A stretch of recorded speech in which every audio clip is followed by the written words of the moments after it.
एक मुलाकात ऐसी शख्सियतों के साथ जिन्होंने दिया है अपने जीवन को एक नया मुकाम। रूबरू कराएंगे ऐसी कुछ हस्तियों के साथ एक खास शख्सियत के साथ मुलाकात जयदेव पटेल के साथ नंबर 1 इंडिया। नमस्कार व्यूअर्स, मैं जयदेव पटेल और आप देख रहे हैं नंबर 1 इंडिया न्यूज। आपका एक बार फिर स्वागत है एक खास शख्सियत के साथ मुलाकात प्रोग्राम में। आज हम बात करेंगे लोकसभा चुनाव 2024 का मतदान 7 चरणों में होना है, जिसमें से 4 चरण के मतदान हो चुके हैं। ऐसे में एनडीए और इंडिया गठबंधन में किसका पलड़ा भारी है, और इसी के साथ साथ पीएम नरेंद्र मोदी द्वारा वाराणसी से अपने नामांकन भरने से यूपी में एनडीए को कितना कुछ बेनिफिट मिलेगा, इन तमाम मुद्दों पर बात करने के लिए हमारे साथ खास मेहमान है चुनाव विश्लेषक अजीत शुक्ला। अजीत शुक्ला जी, आपका बहुत बहुत स्वागत आज हमारे प्रोग्राम में। नमस्कार जी अजीत शुक्ला जी, आपसे मेरा पहला सवाल है कि लोकसभा चुनाव का 4 चरणों की वोटिंग हो चुकी है। ऐसे में एनडीए और इंडिया गठबंधन में किसका पलड़ा भारी नजर आ रहा है? इसमें तो कोई संदेह नहीं है कि एनडीए जो है शुरू से मजबूत स्थिति में है और अभी भी मजबूत स्थिति में है।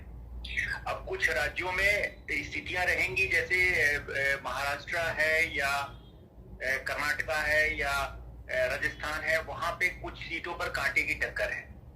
वो तो कितनी कुछ थोड़ी बहुत जो है वहां स्थितियां जो है इंडिया गठबंधन की भी बनेंगी, लेकिन ये 4 तारीख को पता चलेगा कि क्या स्थितियां रहती हैं।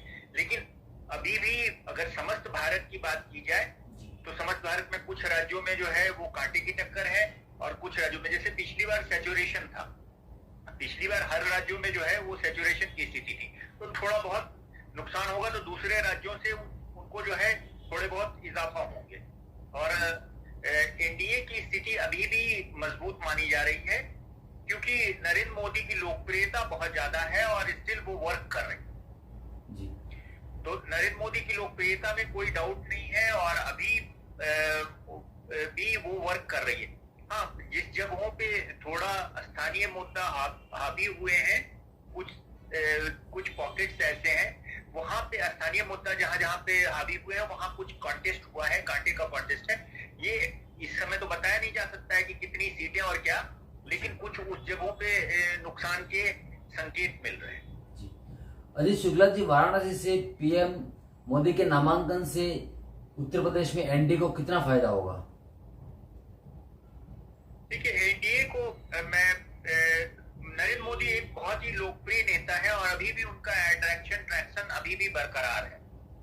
तो पूर्वांचल में विशेषकर वाराणसी सीट से, जिस सीट से वो रिप्रेजेंट करते हैं, जिस सीट का वो प्रतिनिधित्व करते हैं, वो एक तरह से सांस्कृतिक राजधानी मानी जाती है भारत की। तो अगर वो वहां आसपास जहां पे भी जो चंदौली की सीट है, रॉबर्ट्सगंज की है, अगल बगल की जितनी भी सीटें हैं, गाजीपुर है, ऐसी अगर आसपास की जितनी भी सीटें हैं वो सामान्य रूप से वो प्रभावित होती है। साथ साथ बिहार में भी उसका प्रभाव पड़ता है, एडजेसेंट जो है वो झारखंड में भी प्रभाव पड़ता है। और इस तरह के प्रभाव देखने को मिलेंगे आपको जब रिजल्ट जो 4 जून को जब रिजल्ट आएंगे, तो उसमें आपको अवश्य रूप से दिखेंगे वो प्रभाव कि किस तरह का प्रभाव हुआ है। और वहां पे उनका कोई बहुत बड़ा चैलेंजर तो है नहीं वाराणसी में, वो तो एक तरह से जो है निश्चित तौर पे उनके जीतने की संभावनाएं सबसे ज्यादा है जी। अजीत शुक्ला जी, अगर हम बात करते हैं तो 4 चरणों के जो मतदान अभी तक हुए हैं, इसमें हमेशा से हम देखते आ रहे हैं कहीं के मुद्दे बार बार बदलते हुए दिखाई दे रहे हैं। इसके पीछे क्या कुछ रीजंस आप मानते हैं? देखिए, सबसे बड़ी चीज है कि जो भारतीय जनता पार्टी का जो सबसे बड़ा प्लैंक है चुनाव का, वो हिंदुत्व है। तो जब वोटिंग कम हुआ तो उन लोगों को ऐसा लगा कि कहीं हिंदुत्व का जो मेरा मुद्दा है वो कहीं डाइवर्ट तो नहीं हो रहा है, क्योंकि कई जगहों पे ऐसे संकेत मिले कि वो लोकलाइज हो रहे हैं, इलेक्शन कास्ट पे जा रहे हैं।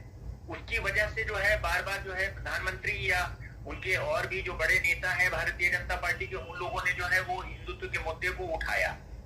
और पहले शुरू वाले जो फर्स्ट रीजन है, अब तो समस्त जो दक्षिण भारत की जितनी भी सीटें हैं उन सब जगहों पे चुनाव संपन्न हो चुका है। तो कुछ साउथ का भी ग्रुप था, वहां पे भी उनको पेनिट्रेशन करना था भारतीय जनता पार्टी को। इस वजह से उन्होंने जो है वो मुद्दे बदल के चलाए, जबकि और समस्त राज्यों में जैसे उत्तर प्रदेश, बिहार उनमें थोड़े थोड़े सीटों पर चुनाव हो रहे थे, कुछ सीटों पर जो है वो उड़ीसा में हो रहे थे। तो हर जगह के मानस को देखते हुए हर नेता जो है अपने अपने तरीके से वो मुद्दे बनाते हैं और उसका पक्ष और विपक्ष जवाब देता है। तो वो तो भारतीय जनता पार्टी का सबसे बड़ा प्लान जो है वो हिंदुत्व है, तो उस पे खेल रही थी। और दूसरी विपक्षी पार्टियां जो है वो थोड़ा चाह रही है कि उसको क्षेत्रीय मुद्दों पर फूट करें और बेरोजगारी, महंगाई और इस तरह के मुद्दों पर ले जाए। लेकिन वो उनका हिंदुत्व का मुद्दा या जो लाभार्थी योजनाओं से जुड़ा हुआ जो मुद्दा है, उन सब चीजों पर भारतीय जनता पार्टी का ज्यादा जोर रहा। हालांकि जो आज सोशल मीडिया का युग है, तो यहाँ पे तरह तरह के मुद्दे और तरह तरह की बातें उठाई जाती हैं, लेकिन जो बाय एंड लार्ज जो बड़ा मुद्दा था वो लाभार्थी या हिंदुत्व या भारतीय जनता पार्टी, नरेंद्र मोदी को जो है वो आपको प्राइम मिनिस्टर देखना है या नरेंद्र मोदी को प्राइम मिनिस्टर नहीं देखना है, क्योंकि ये चुनाव लोकसभा का चुनाव है, ये चुनाव जो है वो किसी विधानसभा का चुनाव नहीं है। तो यहाँ पे जो है नरेंद्र मोदी एक बहुत बड़ा निसंदेह फैक्टर है और नरेंद्र मोदी के ऊपर चुनाव हो रहा है। नरेंद्र मोदी को आप इलेक्ट कर रहे हैं प्राइम मिनिस्टर के रूप में या नहीं कर रहे हैं, तो उनके सामने में कोई है नहीं, कुछ मजबूत विकल्प नहीं दिख रहा है। जी अजीत शुक्ला जी, आपसे हमारा एक आखिरी सवाल है कि क्या आपको लगता है कि INDI गठबंधन के विपक्ष के जो जितने भी जो नेता हैं अलग अलग दलों के, वो कहीं न कहीं एक सेल्फ गोल करने की कोशिश कर रहे हैं? जैसे केजरीवाल जी जेल से बाहर है, प्रचार प्रसार कर रहे हैं, तो उनकी पार्टी की तरफ से बयान आ रहा है कि प्रधानमंत्री नरेंद्र मोदी केजरीवाल से डर रहे हैं। तो वहीं राहुल गांधी कांग्रेस की पार्टी की तरफ से कहीं के प्रतिनिधित्व कर रहे हैं, उनकी तरफ से बयान आ रहे हैं उनके नेताओं के, कांग्रेस के जो राहुल गांधी उनसे कहीं के प्रधानमंत्री नरेंद्र मोदी डर रहे हैं। तो वही ममता बनर्जी की तरफ से सेम बयान आ रहे हैं। तो क्या आपको लगता है सेल्फ गर्ल करने की कोशिश की जा रही है विपक्षी गठबंधन में जो तमाम नेता है उनके द्वारा? सबसे बड़ी चीज होती है कि आप नरेंद्र मोदी एक बड़े नेता हैं, और अगर हम पूर्व के चुनावों से तुलना करें तो 1951-52 के इलेक्शन से अभी तक जो है नेहरू और इंदिरा गांधी जिस तरह से बार बार रीइलेक्ट हो रहे थे, या जो उनका ऑरा था या जो उनके की पॉपुलैरिटी थी, उस तरह की पॉपुलैरिटी और उस तरह के ऑरा में है नरेंद्र मोदी। या इंदिरा गांधी की बात करें या नेहरू की बात करें, तो मतलब इलेक्टोरल पॉइंट ऑफ व्यू से मैं बोल रहा हूँ। मैं जो है चुनावी राजनीति के दृष्टिकोण से कह रहा हूँ, हालांकि व्यक्ति तो हर लोगों का अलग अलग होता है, मैं चुनावी दृष्टिकोण से बोल रहा हूँ।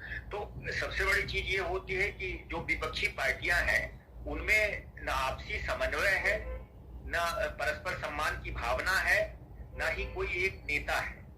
तो सब लोग जो है अलग अलग तरह के बयान दे रहे हैं, जिससे जनता में एक कंफ्यूजन क्रिएट होता है। कोई इन लोगों का जो है आपसी समन्वय, परस्पर सम्मान और एक जो एक कोऑर्डिनेशन होता है ग्राउंड पे कार्यकर्ताओं में, उसका भी अभाव देखने को मिल रहा है। इसकी वजह से ये लोग बहुत ज्यादा जहां कहीं इस तरह के समन्वय बन पा रहे हैं वहां ये कुछ करने की स्थिति में है, लेकिन जहां ये समन्वय नहीं बन पा रहे हैं वहां पे इनकी स्थिति बहुत ज्यादा अच्छी नहीं रह रही। अब ये देखना पड़ेगा। आपने बहुत ही महत्वपूर्ण बात बताया कि वहां पे जो है वो केजरीवाल है जो अपने आप को बहुत बड़ा नेता मानते हैं, और नेचुरली जो है उसका सबसे बड़ा अलायंस कांग्रेस है, उसके बड़े नेता राहुल गांधी हैं। तो क्लैश तो है ही आपस में हर जगह। आप यूपी में भी देखिए, यूपी में भी शुरू में देखने को मिल रहा था, और अब देखते हैं क्या कोऑर्डिनेशन रहता है। जहां पे इन लोगों का अभी तो 3 चरण बाकी है अभी चुनाव के, तो अभी देखना पड़ेगा कि क्या और आगे क्या कैसा रहता है। अगर यही कोऑर्डिनेशन इसी तरह से बरकरार रहा तो इन लोगों को नुकसान होगा, लेकिन अगर इस बीच में ये लोग अगर समन्वय बनाने में कामयाब रहे तो थोड़ा बहुत नुकसान पहुंचा सकते। अजीत शुक्ला जी, आपने हमारे लिए समय निकाला, उसके लिए आपको बहुत बहुत धन्यवाद।